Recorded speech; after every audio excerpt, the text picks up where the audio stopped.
आज की वीडियो में आप सभी का स्वागत है। हम पढ़ रहे हैं टी.एच. ग्रीन को।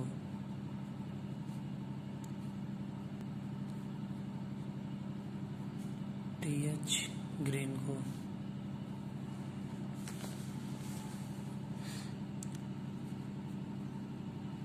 इन्होंने एक स्टेटमेंट दिया है। राज्य का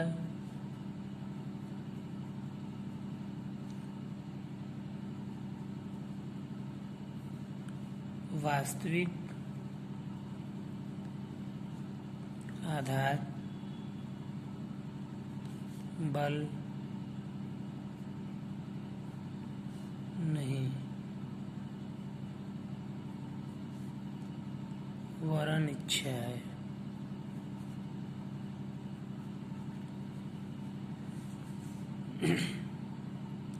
ग्रीन व्यक्तिवादी, साम्यवादी, अराजकतावादी, ठीक है, ये ग्रीन का स्टेटमेंट है। ये जो है व्यक्तिवादी, साम्यवादी,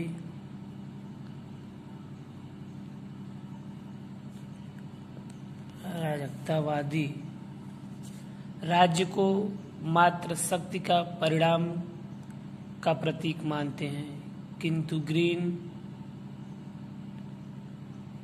उनके विचार से सहमत नहीं है।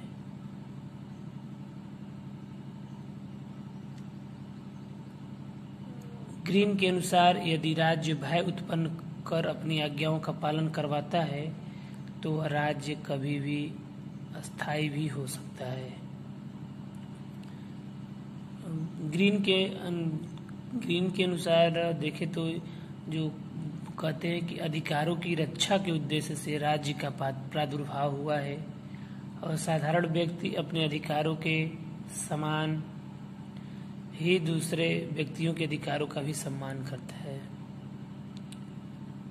ग्रीन शक्ति प्रयोग को भी सामान्य इच्छा का दूसरा रूप समझता है। वह रूसो के इस विचार को अपनाता है कि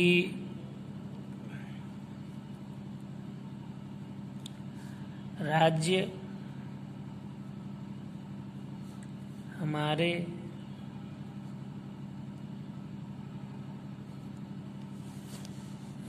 हमारे विरुद्ध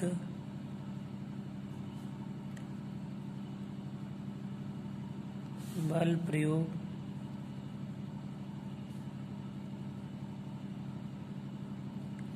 इस उद्देश्य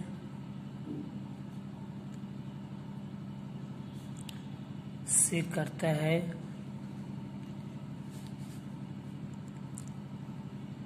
कि हम स्वतंत्र हो सके।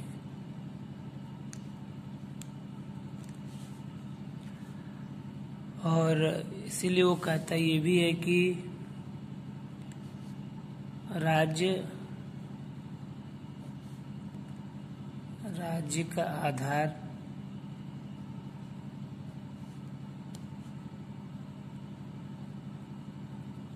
इच्छा है,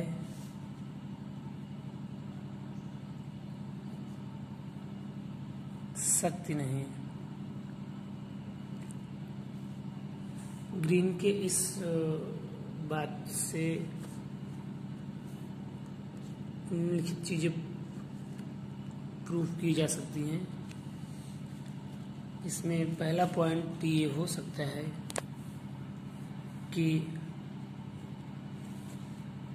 यदि शक्ति ही राज्य का वास्तविक आधार है तो पुलिस और सेना के व्यक्ति क्यों राजकीय आज्ञाओं का पालन करते हैं। और दूसरे पॉइंट में ये है कि शक्ति एक अस्थायी तत्व है।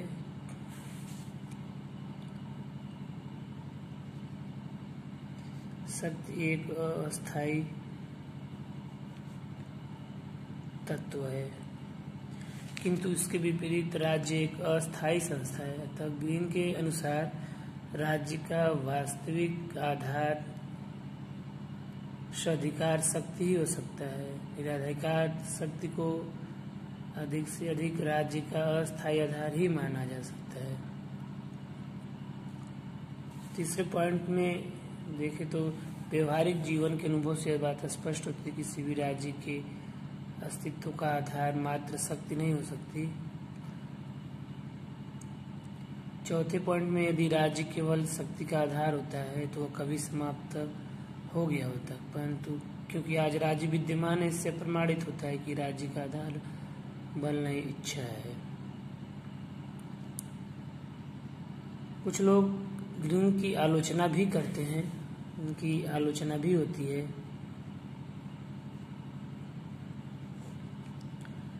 होती है कि इस बात को उनको स्वीकार नहीं करते कि राज्य का आधार इच्छा है, शक्ति नहीं। मनोवैज्ञानिक दृष्टिकोण से तो सिद्धांत सत्य है, मनुष्य के मस्तिष्क में सदैव ऐसा संघर्ष चलता है और इस प्रकार से सामान्य इच्छा सामान्य हित की कल्पना करना उचित नहीं है।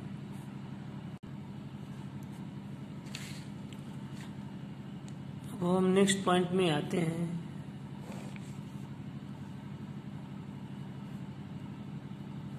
ग्रीन राज्य के कार्य।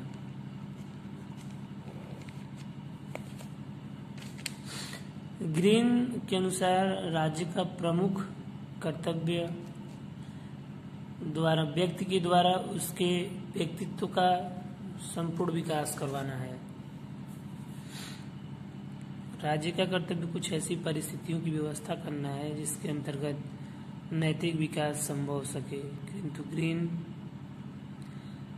के अनुसार राज्य नैतिक संस्था होते हुए भी नैतिकता के विकास का कार्य प्रत्यक्ष रूप से नहीं कर सकता। इसका कारण है कि राज्य दंड शक्ति का बल प्रयोग के आधार पर कार्य कर सकता है।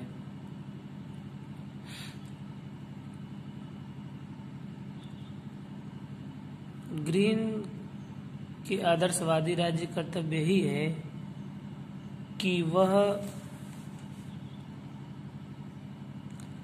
सदकर्तव्यों को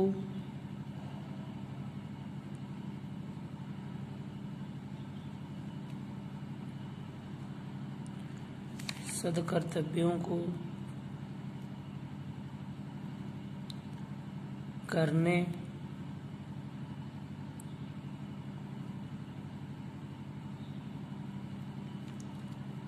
व्यक्ति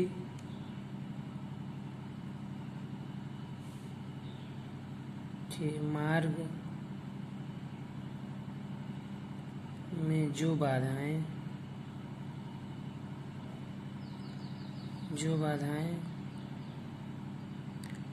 आए उन्हें बाधित करे और ऐसी आवश्यक परिस्थितियों का निर्माण करे कि नैतिकता का विकास संभव हो सके। ग्रीन निरंकुश राज्य को विचार को स्वीकार नहीं करता और राज्य को बाहरी अथवा आंतरिक दोनों दृष्टियों से सीमित मानता है। आंतरिक क्षेत्र में राज्य की शक्ति इस तथ्य से सीमित हो जाती है कि कानून व्यक्ति की राष्ट्रीय शक्तियों से सीमित होती है।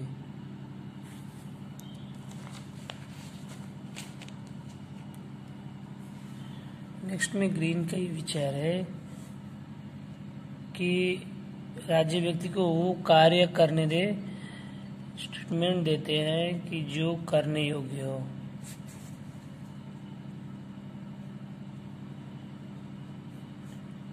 जो करने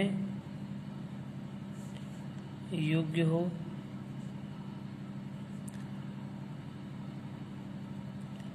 और इनके करने में जहाँ बाधाओं के कारण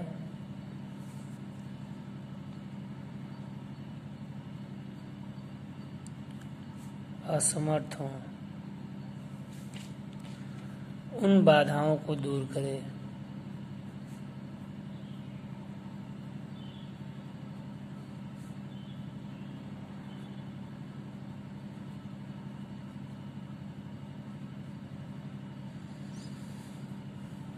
बार्कर के शब्दों में ग्रीन स्वाधीनता की सृजनता के लिए बल का प्रयोग करते हैं। प्यारे संबंध में नकारात्मक भाषक होने जैसा बार्कर ने कहा कि उनका उद्देश्य प्रकृति की दृष्टि से सकारात्मक है।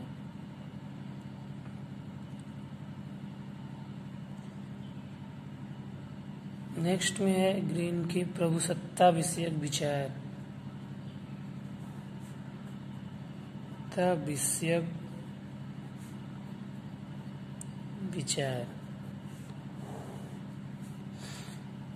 इसमें दो विरोधी विचारधाराएं प्रचलित हैं। पहला विचार रूसो का था, जिसके अनुसार प्रभुसत्ता या राज्य के कानूनों का बाधित रूप से पालन करने वाली सर्वोच्च शक्ति सामान्य इच्छा में रहती है। दूसरा विचार ऑस्टिन का था कि वो मानता है कि प्रभुसत्ता किसी ऐसी निश्चित और सर्वोच्च मानवीय सत्ता में निहित होती है, इसके आदेशों का पालन समाज के अधिकांश द्वारा स्वाभाविक रूप से किया जाता है और जो स्वयं किसी उच्च सत्ता के आदेशों का पालन न करता हो। तो ग्रीन के ये प्रभुसत्ता विषय विचार हैं। और नेक्स्ट है ग्रीन का दंड संबंधी विचार।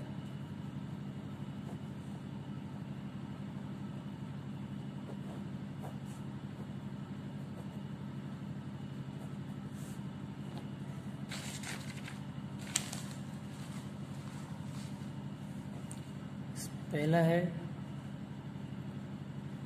प्रतिशोधक।